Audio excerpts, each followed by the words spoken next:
Bonjour et bienvenue sur le podcast de Disruptive Campus. Le campus où il n'a jamais été aussi facile de poursuivre ou de reprendre ses études.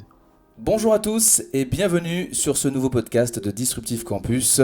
Je me présente, je suis Jonathan Reynaud, j'ai intégré l'équipe de Disruptive Campus en décembre 2021.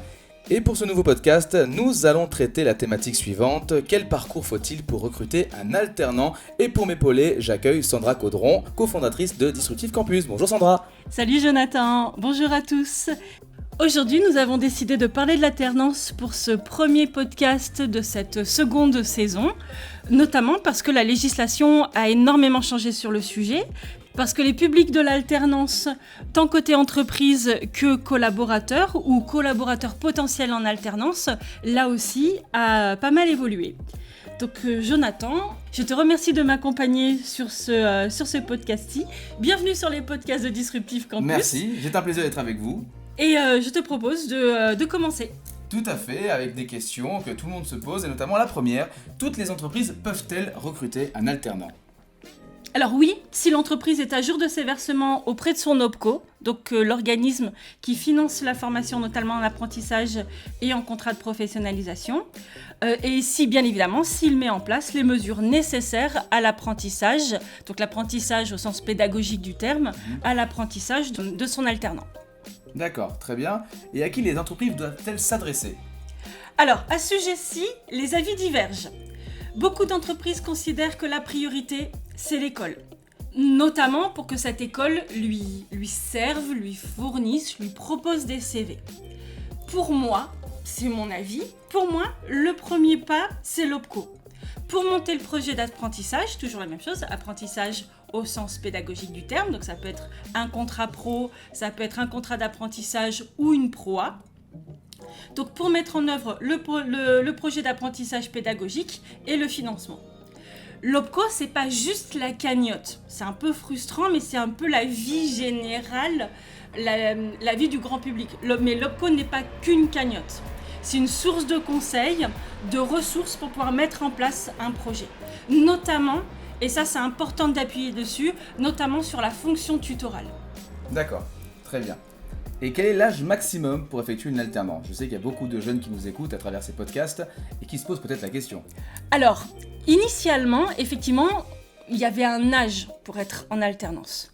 Aujourd'hui, selon les dispositifs, l'alternance est ouverte à peu près à tout le monde. D'accord. Pas forcément sur les mêmes contrats, pas forcément avec les mêmes modalités de financement. On va commencer par l'apprentissage, le plus connu.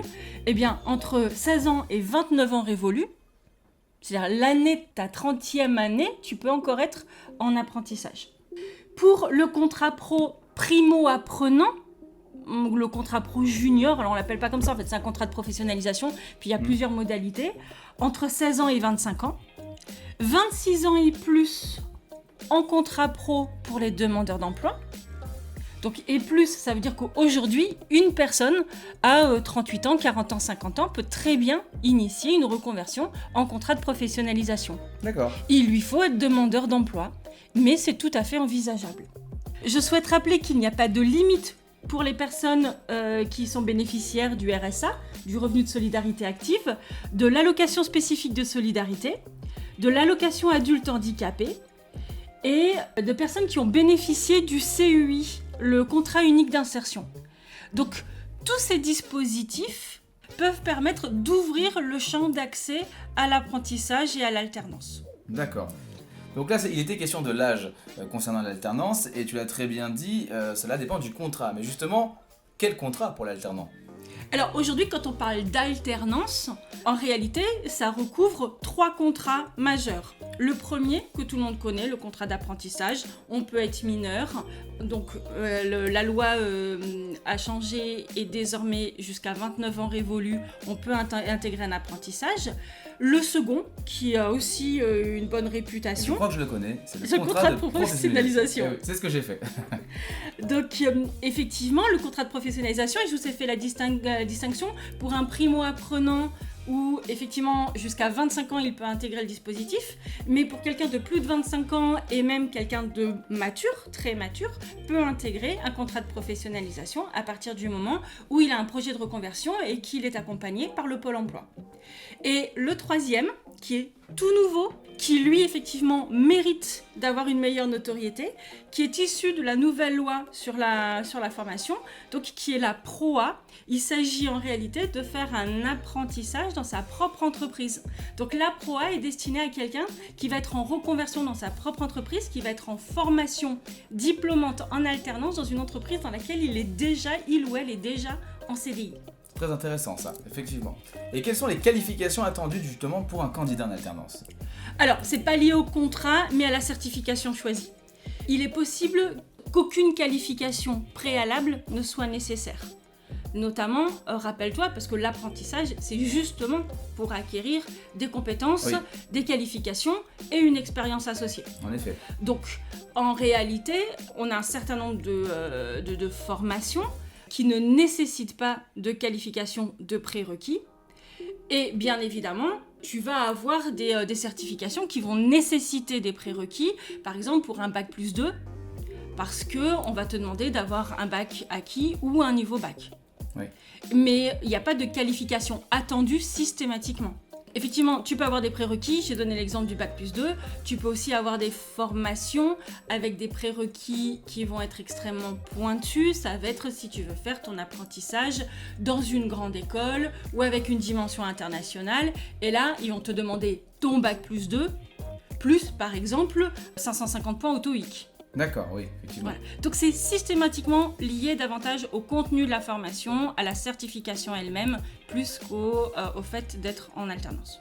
D'accord. Bon, si on parle de qualification, est-ce que le candidat doit avoir une expérience professionnelle ? Est-ce qu'il doit justifier d'une expérience professionnelle ? Idem, c'est pas lié au contrat, c'est vraiment lié à la certification choisie.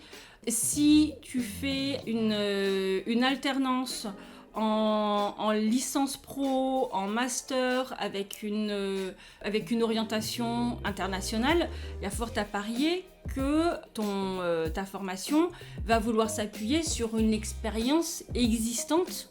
Et pour cela, tu auras eu ton bac+2, peut-être que tu auras déjà fait en alternance, ou ton bac+2 que tu auras fait en initial, mais pour lequel tu auras forcément eu un stage de nécessaire, et c'est cette expérience-ci que l'école ou le centre de formation va évaluer. Mais en tout cas, une expérience professionnelle telle qu'on l'entend sur un CV, telle que peut l'entendre un recruteur, ça n'a pas beaucoup de sens. Encore une fois, l'alternance est là pour acquérir une certification associée à une expérience. Alors là, c'est une question maintenant, je pense qu'il va parler à beaucoup de gens qui nous écoutent, puisque nous, on nous la pose au quotidien dans notre métier. Faut-il d'abord trouver son école ou son entreprise quand on veut étudier en alternance ? C'est vrai que cette question revient beaucoup. Mais tu me poses une question piège là. En fait, c'est la question la plus touchy, la plus sensible. Voire limite, c'est une question politique commerciale, mais politique. Mes confrères te diront probablement l'école. D'accord. Parce que c'est leur métier. L'entreprise aussi, on en a parlé tout à l'heure, parce que l'entreprise y trouve son compte d'avoir un partenaire qui lui apporte, qui lui propose des candidatures. Et nos confrères aussi, parce qu'ils vont expliquer aux candidats qu'il a été accepté au sein de l'école, accepté au centre de formation, et que maintenant, il est temps pour lui d'aller chercher une entreprise. Pour ma part, je considère que c'est un fonctionnement qui, tous les ans, peut engendrer des générations entières d'apprentis, d'alternants contrat pro qui commencent leur formation et qui ne vont pas jusqu'au bout, faute d'entreprise à la deadline, à la date de limite de recherche. Donc, pour moi, c'est vraiment un sujet sensible parce qu'il faut se poser la question, quel est le plus important ? Qu'un apprenant et l'entreprise, et ensuite, bien évidemment, qu'il aura le bon centre de formation, et bien évidemment qu'il aura le choix entre les centres de formation, ou est-ce que le plus important, pour notre milieu, pour notre marché, c'est d'aller verrouiller un apprenant et de prendre le risque qu'il n'ait pas d'entreprise. Ouais. Donc, pour moi, la priorité, ça reste l'entreprise, et non pas l'école. Et par contre, oui, c'est important de choisir son école. Les deux sont complémentaires. Oui. Quoi qu'il arrive, encore une fois, c'est un contrat tripartite. Donc, en réalité, c'est un partenariat entre deux entités morales et une personnalité. Et je pense pas que ce soit nécessaire d'aller verrouiller un apprenant dans une école. Je pense que le plus important, c'est que l'apprenant trouve la bonne entreprise et qu'effectivement ensuite il se sente bien dans l'école ou le centre de formation. Donc à la question, parce que du coup je sais que j'ai un peu digressé sur un sujet un peu sensible, qui en premier de l'école ou de l'entreprise, quand on s'engage 1 an, 2 ans, parfois plus dans une entreprise, bien évidemment l'entreprise c'est primordial, donc pour moi ça doit primer. Et il ne faut surtout pas que nos candidats s'inquiètent. Bien évidemment qu'ils vont rencontrer plusieurs centres de formation qui vont être en capacité de l'accompagner. Et il ne faut pas qu'ils se sentent verrouillés dans un centre de formation ou dans une école, mais plutôt qu'ils trouvent le bon partenaire et pour lui ou pour elle et pour son entreprise. Alors voilà une réponse qui va ravir nos auditeurs, j'en suis sûr. Et justement, tu parlais tout à l'heure de deadline pour trouver une entreprise. Mais justement, la prochaine question, c'est quelle est la date limite pour trouver son entreprise ? Alors, avec la possibilité aujourd'hui pour les organismes, pour notre métier, de faire des entrées-sorties permanentes, en réalité, il n'y en a plus vraiment. Dans les faits, systématiquement, nos confrères vont nous dire qu'il y a une date à laquelle on ne peut plus intégrer d'apprenants, tout simplement parce qu'il y a une date de fin de formation, une date à laquelle l'apprenant doit être opérationnel pour sa certification et son passage à l'examen. Évidemment. Donc là, j'aurais tendance à dire, en réalité, tout dépend de la modalité. Si, une fois n'est pas coutume, on prend notre organisme en exemple, un apprenant en apprentissage en contrat pro qui est sur notre modalité projet, donc entrée-sortie permanente et qui va décider sur quelle session d'examen il se positionne, il n'y a plus de blocage. Oui. À l'inverse, dans un centre de formation physique ou chez nous sur une modalité classe dédiée, où il y a une date de début de formation, une date de fin de formation et la date d'examen est la même pour l'ensemble de la promotion. Là, bien évidemment, à un moment donné, il faut annoncer la date à laquelle on ne rentre plus en formation ou la date à laquelle, si l'alternance, le travail en entreprise n'a pas commencé, effectivement, ça devient problématique pour le candidat. En général, on évoque systématiquement la fin de l'année civile de l'année de rentrée.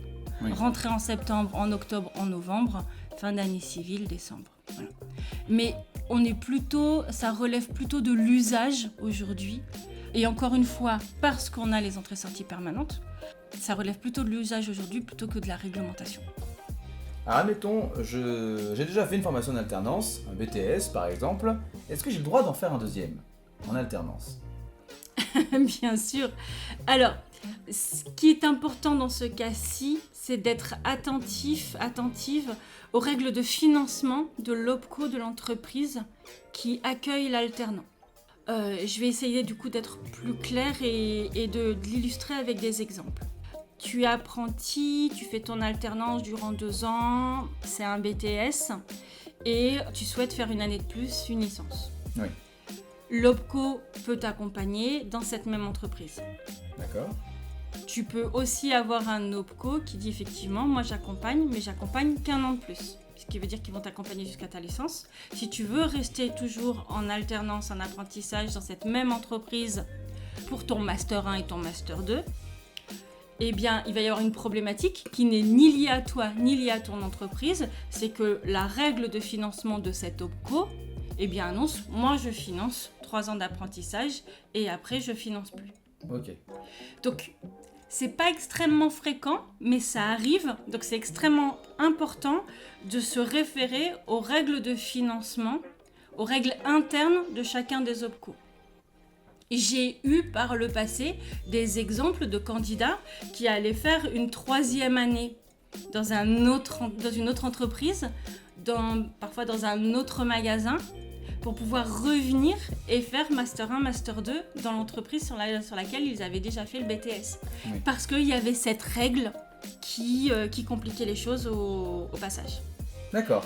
C'est pas toutes les entreprises, ce ne sont pas tous les OPCO, je ne suis absolument pas en train d'édicter une règle qui soit récurrente à tous, qui soit généralisée, mais il faut y faire attention. Et j'évoque celle-ci, il peut y en avoir d'autres. D'accord, ouais. Mais il ne faut pas exclure que ça puisse arriver. C'est pour ça qu'il est extrêmement important d'aller découvrir que prévoient les règles de financement de l'OPCO, l'entreprise en question. Très bien. Et est-ce que justement nous pouvons choisir son rythme d'alternance ? Alors, j'avais dit qu'on parlerait qu'occasionnellement de nous, là tu vas me faire mentir. Sur Disruptive Campus, dans certaines conditions, c'est envisageable. Sur certaines modalités, c'est envisageable. En général, dans un centre de formation physique, c'est le centre et l'employeur qui conviennent du rythme. Donc quand tu me dis est-ce que je peux choisir mon rythme, oui, tu vas pouvoir choisir ton rythme selon l'entreprise que tu vas choisir, le centre que tu vas choisir, mais en réalité, le choix aura été délibérément réalisé par ces deux entités, centre de formation et entreprise, au préalable. Voilà. En fait, tu peux choisir si tu choisis entre plusieurs offres. Mais tu peux pas rentrer dans un centre de formation et expliquer que tu préférerais faire 3 jours en entreprise et que tes 2 jours de formation, tu préférerais que ce soit le jeudi et vendredi parce que ça te libère plus de temps pour sortir le soir. Voilà. À la carte, ça n'existe pas. Alors voilà, encore une fois, nous c'est possible, mais sur un public mature, sur les modalités projet, et on est vraiment dans un cas spécifique. Mais si on parle d'apprentissage, d'alternance classique pour des primo-apprenants, le choix, il est lié à l'interlocuteur que tu as en face de toi. Voilà. Donc tes jours d'alternance, si ton rythme va changer et tu vas avoir le choix parce que tu as le choix entre deux ou 3 entreprises ou 2 ou 3 centres de formation. Mais sinon, c'est en accord avec l'entreprise et le centre de formation. Bien évidemment, ce sont les 2 décisionnaires. Et une question qui m'est aussi déjà revenue au quotidien, est-ce qu'on a la possibilité d'effectuer une alternance à l'étranger ? C'est ce que prévoit la loi. Ah. Oui. Alors, la loi aujourd'hui ouvre les dispositifs de poursuite de son alternance à l'étranger. Pour être totalement sincère avec toi, depuis la promulgation de la loi 2018, nous, on n'a jamais réussi à le mettre en place auprès de nos apprenants et de leurs entreprises, tout simplement parce que le dispositif, il reste encore pas opaque, mais en tout cas c'est un peu compliqué pour l'entreprise. Le mieux, c'est que l'entreprise elle-même puisse offrir cette opportunité d'aller faire un trimestre, un semestre à l'étranger. La loi prévoit des choses extrêmement claires qui effectivement doivent fonctionner. Dans les faits, c'est dire à une entreprise, votre alternant avec lequel vous avez signé pour 2 ans, eh bien à un moment donné, il va disparaître des radars et il va partir pendant 6 mois en Espagne, au Luxembourg, aux États-Unis, en Allemagne. Donc c'est ce qui fait que on n'en voit pas, nous en tout cas à nos niveaux et sur nos métiers, en tout cas sur les métiers que nous formons, pas tant que ça. Je pense que c'est un dispositif qui est beaucoup plus facile à mettre en œuvre dans des établissements tels que les écoles de commerce et dans les entreprises qui ont un spectre, une dimension internationale, où là effectivement ça peut être prévu dès la signature du contrat d'apprentissage ou de professionnalisation. D'accord, sachant que c'est possible. La loi le prévoit, c'est ce qu'il faut retenir. Bon, déjà c'est le principal et ça va en revenir plus d'un. Et dans l'alternance, quel est le rôle exact de l'OPCO ? Alors, on va peut-être rappeler ce qu'est un OPCO, un opérateur de compétences, on en a parlé tout à l'heure. Alors, quel est son rôle exactement en matière d'alternance ? Alors, l'OPCO, c'est ce que je disais tout à l'heure, c'est pas uniquement la cagnotte, c'est surtout pas la cagnotte. Il accompagne l'entreprise dans l'élaboration du plan de formation, du projet de formation. Il accompagne l'entreprise aussi dans sa stratégie de développement des compétences. On aurait pu appuyer là-dessus, mais aussi la raison pour laquelle aujourd'hui l'alternance en général a un autre raisonnement. Ça fait déjà 2-3 ans effectivement qu'on a on a des chiffres qui sont publiés par le ministère qui montrent un intérêt accru pour l'alternance. Eh bien, c'est que les entreprises qui aujourd'hui sollicitent ces dispositifs ont aussi un peu changé. Initialement, c'était surtout des entreprises qui, dans leur stratégie de développement des compétences, intégraient l'apprentissage et l'alternance. Dans la stratégie d'intégration des collaborateurs, intégraient l'alternance. Et donc, c'est dans ce cas-ci, effectivement, que l'OPCO accompagne l'entreprise. L'OPCO participe, on l'a dit, au financement.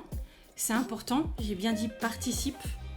Et on l'évoquera plus tard probablement, mais il y a un des mythes sur l'OPCO serait une cagnotte magique dans laquelle l'entreprise pioche et du coup ce serait gratuit pour l'entreprise. Je ne sais pas ce qui est gratuit pour l'entreprise, je cherche encore. Et donc c'est bien une participation à la formation de la part de l'OPCO. En ce qui concerne l'apprentissage, la participation est délibérément calculé, déterminé par la branche à laquelle l'entreprise appartient. Donc ce n'est ni l'OPCO, ni l'entreprise, ni le centre de formation qui choisit et qui détermine le coût de la formation.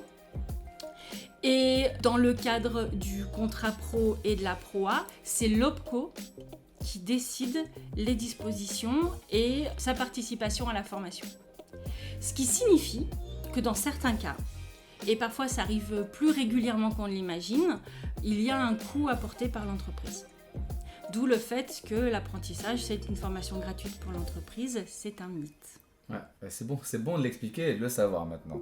Alors, quand on parle d'alternance et d'apprenant en alternance, on l'associe souvent à un tuteur. Mais quel est le rôle exact de ce tuteur ? Alors, on l'associe souvent, en tout cas, c'est une disposition légale. Oui. Tout alternant, apprenti, contrat pro, ProA, doit être tutoré. Puisque le principe de l'alternance, c'est une formation en centre associée à une formation sur le terrain. D'accord. Donc, le tuteur, c'est le formateur du terrain. Donc, c'est le garant réglementaire du contrat d'apprentissage ou du contrat pro ou du contrat ProA. C'est le partenaire et l'interlocuteur de l'organisme de formation, ce qui veut dire qu'effectivement, il participe à cette formation, lui, sur son terrain, sur son champ d'intervention, sur son territoire, mais pas seulement. Nous, par exemple, sur les classes dédiées, les tuteurs, on les fait intervenir en cours, non pas comme formateurs, mais ça peut être, alors je vais donner l'exemple de nos apprenants en logistique, ça peut être pour faire visiter l'arrière d'un magasin, pour faire visiter un entrepôt, pour expliquer, je me souviens d'une formation qui avait été absolument passionnante, sur la sécurité, avec des exemples extrêmement concrets. Parfois un peu gore pour mes étudiants, j'ai eu peur pour eux, mais en tout cas ça leur a plu. Et forcément, c'était beaucoup plus intéressant pour eux parce que c'était concret, parce que c'était pas uniquement, c'était forcément sur la sécurité, donc c'était extrêmement réglementaire, mais c'était pas, c'était réglementaire, donc ils pouvaient imaginer que ça pouvait être là à 100, ça l'était pas du tout. Et à l'inverse, c'était à ce point vivant que c'est probablement une des sessions animées par un tuteur qui aujourd'hui, tout le monde s'en souvient, on s'en rappelle encore. J'imagine que ça a dû être intéressant. Et dernière petite question, celle-ci est un peu plus personnelle. Avec ton expérience, est-ce que tu pourrais nous dire quels sont les mythes et les non-dits sur l'alternance ? Ok, on en aura évoqué des sujets Tauchi sur ce podcast, Jonathan.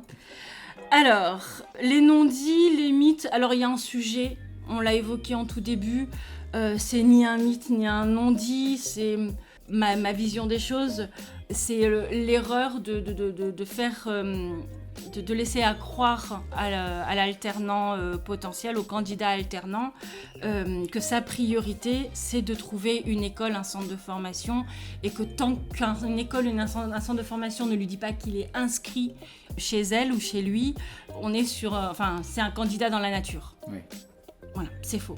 C'est faux. Si vous avez trouvé votre entreprise, si vous n'avez pas trouvé votre OF, votre école, en partenariat avec votre entreprise, allez rencontrer ces établissements et vous trouverez, ne vous inquiétez pas, vous n'êtes pas à la rue, vous trouverez l'établissement qui vous convient.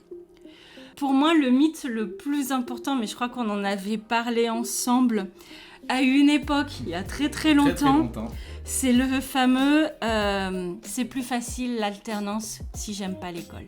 Oui, j'avoue qu'on se l'est tous plus ou moins dit, c'est vrai.